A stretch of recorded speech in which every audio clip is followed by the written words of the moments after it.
Hi, I'm Akmal Sayed, and I'm a sales engineer here at Wallaroo AI. Today we're going to be going over how, with the help of Wallaroo, we can deploy a computer vision model to the cloud and to the edge. We'll also see how we can manage and administer our deployments from a central location. Along with that, we'll also see how we can retrieve logs and automatically detect drift for those deployments. To give some context on our computer vision model, it's an object detection model which we've trained to detect inventory on a retail shelf. This model can be used for something like inventory management, inventory counting, observing inventory, or similar use cases. And so we're here at the stage where we've already trained and tested our model. We're happy with its performance, and we're ready to put it in production. This is where our Wallaroo journey begins. Let's jump right into it. We're here in our Jupyter notebook, which will be our Python development environment for today. To begin, we're going to start off by importing the Python libraries which we will require for our notebook. Included in those Python libraries is our pip installable Wallaroo SDK. Next up, we'll connect to our Wallaroo client, and in that same cell, we'll also connect to our Wallaroo workspace. Once we're set up, we can move on to what I like to call the 1, 2, 3 of model deployment with Wallaroo. That's because with Wallaroo and 3 lines of code, I'm able to get my model deployed to the cloud and into production. In the first line of code, we upload our model. We provided our model's name, file path, and framework. In this instance, our model happens to be of type Onyx, but Wallaroo also supports your favorite ML framework. Once our model is uploaded, we can move on to our second line of code. In the second line of code, we configure our deployment hardware. Wallaroo being installed on Kubernetes, this abstraction makes Kubernetes fun and easy to use. Along with the amount of memory we wish to specify, we're able to specify how many CPUs and GPUs we wish to allocate to our deployment. With the help of replica count, we can also specify how many concurrencies we wish our deployment to have. Another advantage to this level of abstraction is how easy it is to experiment with different configurations. Considering that we wish to get our models to the edge, Wallaroo's deployment configuration helps simplify the simulation of our edge deployment environment before we get our deployments there. Once we're finished with our configurations, we can move on to the third line of code. Our third line of code is where we're able to use our uploaded model and configurations to deploy our pipeline. Deploying our pipeline takes about 45 seconds, and once we're deployed, we're now able to test our pipeline. Let's first import some data. Plotting it, we see that it's a picture of an inventory on a retail shelf. We'll do a bit of pre-processing on our data, and once we're done, we can now call Wallaroo's built-in infer function on our data. Calling infer, we see we get a few things back. We get our inputs, and we also receive our inference, which is made up of the bounding boxes, their classes, and their confidences. To ensure our results are what we expect, we can take our test results and plot it on our initial image to see how it looks. Once we're done testing our deployment, we can get our pipeline's endpoints URL, which we can use to make API calls and integrate into our other applications. And so with 3 lines of code, we can see how Wallaroo makes it seamless to deploy our models to the cloud. And now, if we're looking to get our deployments to the edge with 2 extra lines of code, Wallaroo helps us do that. The first line of code allows us to package up and publish our pipeline and engine. What this means is that we're taking our pipeline, its artifacts, dependencies, and whatever else is required to make it work, and we're containerizing it. By doing so, it allows us to have a standalone process which can run on our edge. In the second line of code, we add an edge device. By adding it, we're registering our edge device. In its output, we can see we have a Docker container for the Wallaroo engine and an artifact for the specified pipeline. We also have a Helm chart if Helm is preferred.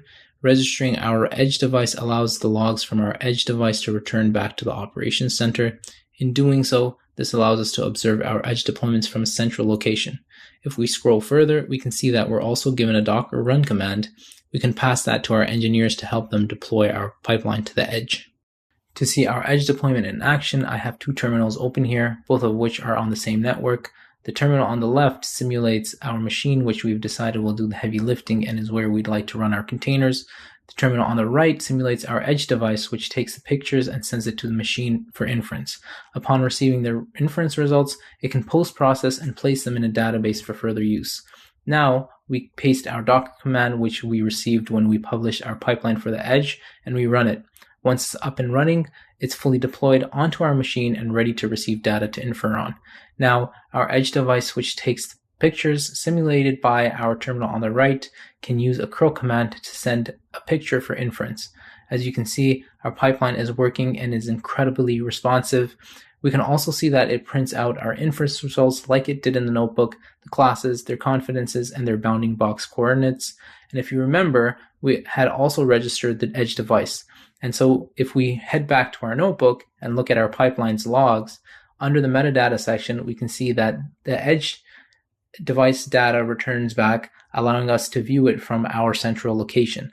At this point, with the help of Wallaroo's assays, we're able to leverage those logs to help us observe our pipelines in production.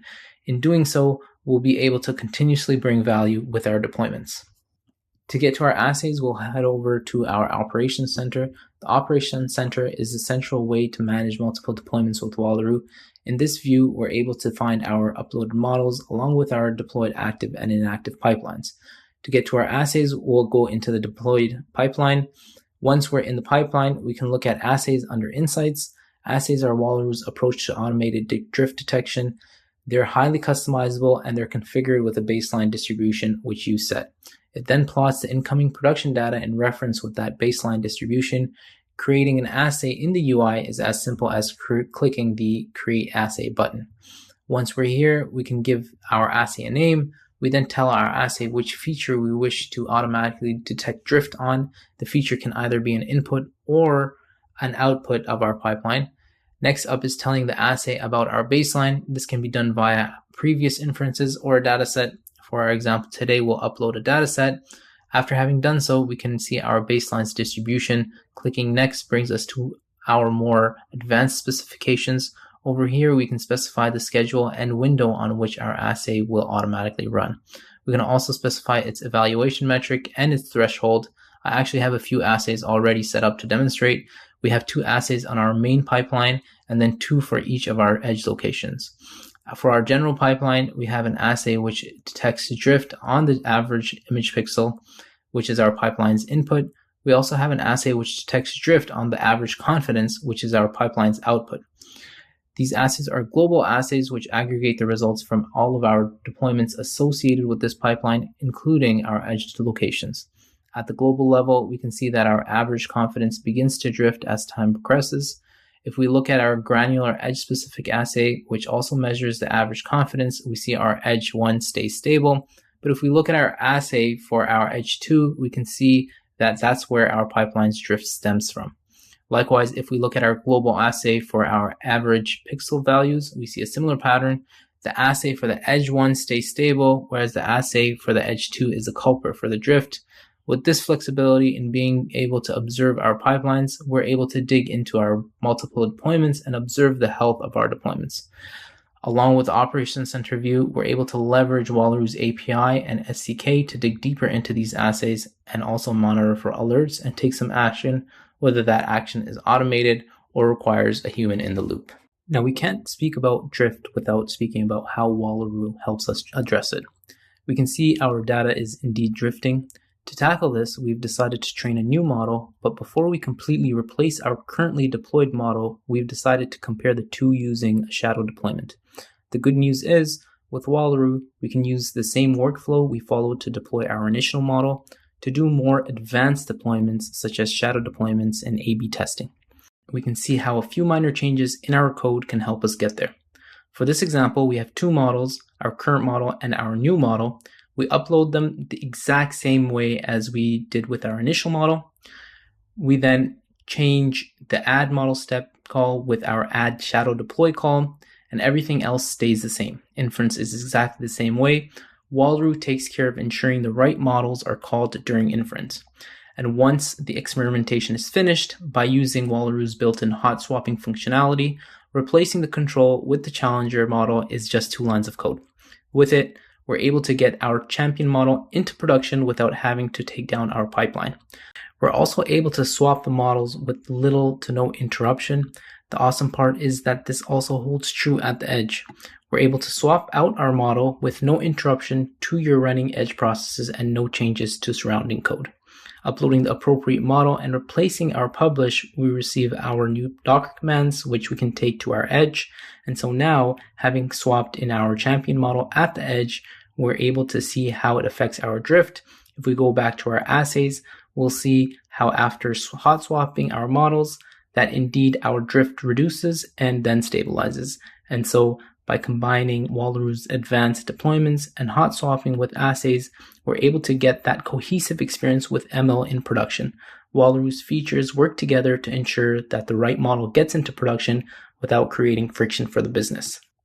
And with that, we've seen how, with the help of Wallaroo, we were able to seamlessly deploy our pipelines to the cloud, get them to the edge, while also leveraging Wallaroo's automated drift detection system to observe our deployed pipelines in the wild. We were also able to see how we could leverage the same workflow to help us with more advanced deployments. Lastly, we finished off by seeing how Wallaroo helps close the loop for our MLOps lifecycle by allowing us to hot swap our models in the cloud or on the edge with minimal impact to our business workflow.